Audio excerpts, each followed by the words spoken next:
네, 안녕하세요. 이번 시간에 이제 그 경제학에서 사용하는 용어 피셔 방정식에 대해서 알아보겠습니다. 피셔란 사람이 얘기한 이제 방정식이라는 뜻이고요. 여러분 이제 은행이 제시하는 금리들이 있죠. 은행 뭐 1년 예금금리, 뭐 3년 예금금리, 은행이 제시하는 그 이제 금리들이요. 그 명목금리냐, 이제 실질금리냐, 이제 그 뜻이거든요. 그 뭐죠, 여러분?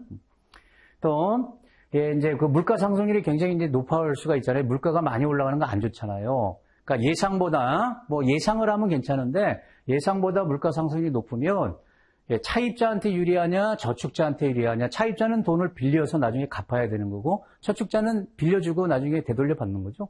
누구한테 유리하겠냐 이거예요, 여러분. 답이 떠오르세요? 그리고 물가가 오르면 금리가 변하게 돼 있는데 같은 방향이냐 반대 방향이냐 이런 것들을 피셔 방정식을 이제 이해하면 이제 다 확인할 수 있다는 거예요.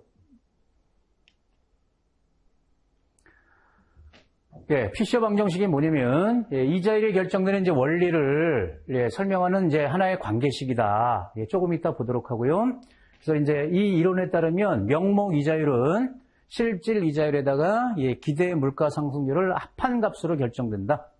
결국 명목 이자율 이퀄 실질 이자율 플러스 기대 물가 상승률, 기대 인플레이션. 자, 이 관계를 제시한 게 이게 피셔 방정식인데요. 이걸 누가 얘기했다? 이제 어빙 피셔라 그래서 아주 유명한 경제학자죠. 이분이 얘기했다. 이분이 여러 가지 이제 얘기를 했는데요.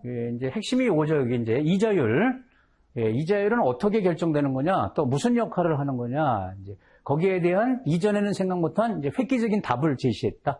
그게 이제 물가를 고려해서 이제 금리를 설명한 거예요.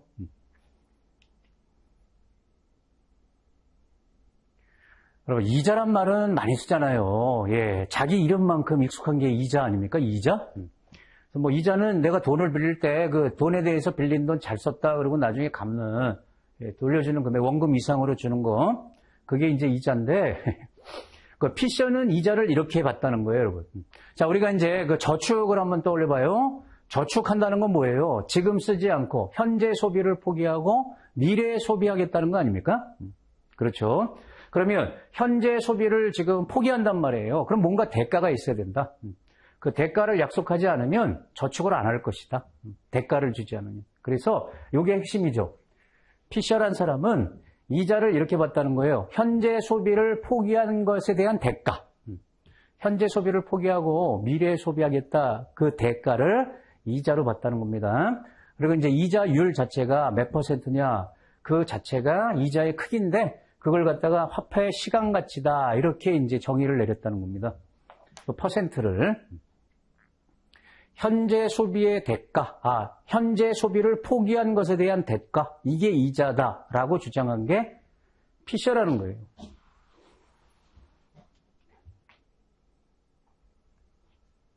네, 이 관계식은 이제 머릿속에 있어야 되겠죠. 명목 이자율은 실질 이자율과 기대 물가 상승률의 합이다. 이제 이렇게 더하기로 하면 이게 거의 근사치입니다. 그냥 합이라고 보셔도 돼요. 예를 들면 이런 거죠. 지금 은행에 가봤더니 금리를 5% 준대요. 5% 줄 리가 없지만, 5% 준대요. 근데 물가 상승률이 만약에 4%면 실질 금리는 1%밖에 안 되는 거다. 이 관계를 지금 얘기하는 거죠. 여러분, 이게 지표에서 보면 항상 명목, 실질 이런 표현을 쓰는데 이 명목이란 말은 뭐예요? 눈에 보인다는 거거든요. 누구나 다 확인할 수 있는 수치입니다. 그 명목 이자율. 그래서 여러분이 은행이 제시하는 금리들이 눈에 보이는 거잖아요. 몇 % 이렇게. 그 은행이 제시하는 금리가 다 명목상의 금리예요. 실질 금리라는 것은 눈에 보이지 않는 겁니다. 우리는 이 실질을 찾아내는 게 중요하거든요. 그래서 원래 이제 용어 정리는 이렇게 하는 거예요. 실질 이자율은 뭐냐면 그러니까 명목 이자율은 원금에 대한 이자의 비율 몇 %냐. 그러니까 은행 금리가 여기에 명목상의 이자율이고요. 실질을 실물 자산에 대한 이제 이자의 비율이다. 실물 자산이라는 게 이런 걸 얘기하는 거죠. 기계나 설비, 건물. 우리가 물건을 만들 때 기계도 필요하고 뭐 공장도 필요할 거 아니에요. 근데 이걸 짓지 않고 만약에 빌렸다. 공장을 빌려서 물건을 만들었다. 기계를 빌렸다. 거기에 대한 대가를 나중에 줘야 될 거 아닙니까? 그걸 실질 이자율로 경제학에서 정의하는데 더 쉽게 그냥 눈에 보이지 않는 하지만 중요한 금리. 그게 실질 이자율이다. 예, 물가 상승률은 다 아시죠? 인플레이션이라고 표현하고요. 인플레이션이 발생하면 어떻게 돼요? 돈의 가치 하락하는 거잖아요. 화폐 가치가 이제 하락한다. 구매력이 감소한다. 10,000원 들고 가서 살 게 없어지는 거죠. 물가가 올라가면.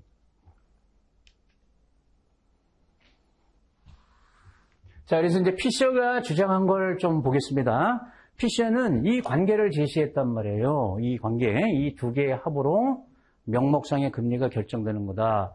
그 사례가 이겁니다. 여러분이 한번 예금할 때, 저축할 때 한번 생각해봐요. 내가 100만 원을 10% 이자율로 예금한다. 그러니까 만약에 은행이 제시한 이자율이 10%예요. 굉장히 높지 않습니까? 그럼 110만 원을 받겠죠? 1년 후에. 그런데 만약에 1년 후에 물가가 내가 이제 10% 올라간다고, 10% 올라간다고 이렇게 예상한다 치자고요. 그러면은 나중에 110만 원 받아도 돈의 가치는 똑같아지는 거 아닙니까? 물가가 그만큼 뛰었으니까. 맞죠?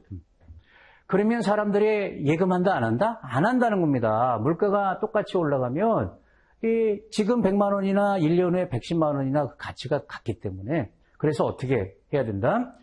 예금자가 만약에 5%의 현재 소비를 포기하는 대가로 5%를 원한다 그러면 그 물가가 10% 올라가기로 기대하고 그러면 15%를 원한다는 거예요. 이자를 15%. 즉 기대하는 물가 상승률이 10%고 자기가 실질적으로 원하는 게 5%면 은행 금리가 15%는 돼야지 예금한다. 이게 피셔의 주장이라는 거예요. 그래서 이 두 개 더한 게 명목 이자율이 되는 거다. 어렵진 않으시죠? 그럼 여기서 이제 물가 상승률은 여러분 이제 그 나라에 따라 다른 거 아닙니까? 근데 요거는 투자자들이 원하는 게 다 다를 수 있어요. 내가 예금하면서 5%를 원할 수도 있고 10%를 원할 수도 있고 많으면 좋겠죠? 많으면 좋겠죠?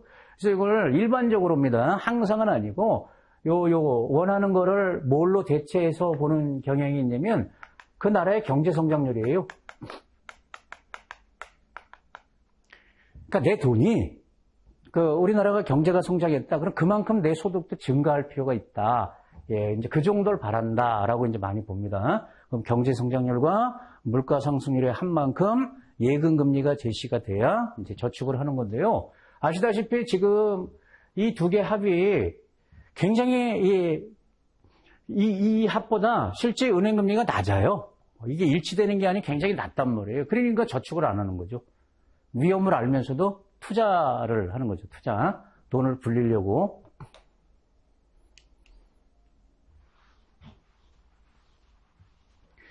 자, 뭐가 중요하다? 예. 실질 이자율이 중요하다. 그래서 우리는 이제 눈에 보이지 않는 실질 금리를 찾아내야 되는데 이 관계는 이제 제시된 금리, 눈에 보이는 거, 여기서 이제 기대 인플레이션, 물가 상승률, 기대치, 그 차가 실질 금리고 이걸 봐야 된다는 거예요. 저축을 하거나 돈을 빌리는 대출을 하거나 다 실질 이자율이 중요하다. 그래서 이제 그 사례인데 만약에 은행이 제시한 금리가 10%다. 명목상의 금리가. 근데 물가 상승률이 9%면 실질 이자율은 1%밖에 안 되는 거죠. 제시된 금리가 이렇게 높아도. 반면에 은행이 3% 주겠다 이렇게 제시했는데 물가 변동이 없으면 실질 이자율이 그대로 3%니까 이게 좋은 거다. 이런 뜻이에요, 여러분. 이 3% 이게 더 좋은 거다. 이거에 비해서. 물가가 안 올라갔으니까. 따라서 이제 실질 이자율이 중요한데 이 실질 이자율이 높으면 높을수록 저축자는 좋은 거죠. 저축자가 좋아지고 낮으면 낮을수록 갚아야 되는 차입자가 유리해지는 거죠. 실질 이자율이 낮다는 건 뭐예요? 돈의 가치가 나중에 가보니까 지금에 비해서 오히려 떨어지는 거잖아요. 떨어지면 갚는 사람이 유리한 거죠. 100원 갚을 생각했는데 나중에 돈이 100원보다 가치가 떨어졌으니까 예. 이자율이 낮아지면 차입자가 유리하고 저축자는 불리하고 높을 때는 저축자가 유리하고 맞죠? 이걸 다른 걸로 대체해도 돼요. 여러분 실질 이자율이 높다는 건 뭐예요? 물가가 하락할 때죠. 물가가 하락하면 저축자가 좋은 거고요. 물가가 올라가면 올라갈수록 그럼 실질 이자율은 낮아질 거 아닙니까? 물가가 올라가면 차입자가 유리해지는 거예요. 그러니까 물가가 올라가면 일할 필요가 없는 거죠. 따박따박 봉급 받아봐야 돈의 가치 계속 하락하니까 뭐 그런 현상이 발생하기 때문에 부작용이 많습니다. 자, 마지막으로 지금까지 피셔 방정식이라는 걸 봤는데 피셔 효과란 말도 또 사용을 해요, 여러분. 피셔 효과. 그러니까 피셔는 이제 중요한 게 이거란 말이에요. 앞서 명목상의 이자율은 실질 이자율과 기대 이제 인플레이션 요거의 합이다. 그래서 피셔 효과는 뭐냐면 그럼 물가가 올라가면 반드시 얘가 따라 올라가야 된다 이런 뜻이에요, 여러분. 그래서 물가와 금리는 같은 방향으로 움직인다. 왜냐하면 이 실질 이자율이 일정해야지 투자자들이 요거 일정한 걸 원하기 때문에 요게 일정해지려 그러면 물가가 올라가면 명목상의 이제 이자율도 올라가야 되는데 어느 정도 올라가야 되냐 이걸 1대1 관계로 이제 주장하는 게 피셔예요. 그게 피셔 효과예요. 그러니까 물가와 이자율은 같은 방향이다. 물가 상승, 이자율 상승. 그렇지 않으면 예금 안 하니까. 그런데 그 관계가 1대1의 관계다. 1% 오르면 명목 이자율도 1% 올라야만 실질 이자율이 변동하지 않겠죠? 그런데 이 피셔 효과가 1대1 관계가 꼭 성립하냐? 그렇지는 않더라는 거예요, 여러분. 얘가 1% 올라간다고 해서 얘가 1% 올라갑니까? 천만의 말씀이죠. 지금 예금금리 굉장히 낮아요. 이 두 개의 합보다 훨씬 낮기 때문에 앞서 말씀드린 것처럼 예금한다 안 한다? 돈이 안 되니까 예금 안 하는 거죠. 위험 자산으로 가잖아요.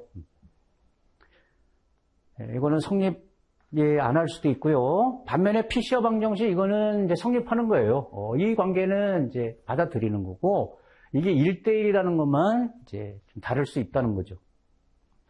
피셔 효과 이해되셨죠? 피셔 방정식하고 이제 그 안에서 요 둘의 관계를 설명하는 게 피셔 효과다. 네, 이번 시간은 실질 금리와 그 명목상의 금리가 물가에 의해서 이제 결정된다. 그걸 주장한 이제 피셔 방정식을 살펴봤습니다. 수고하셨습니다.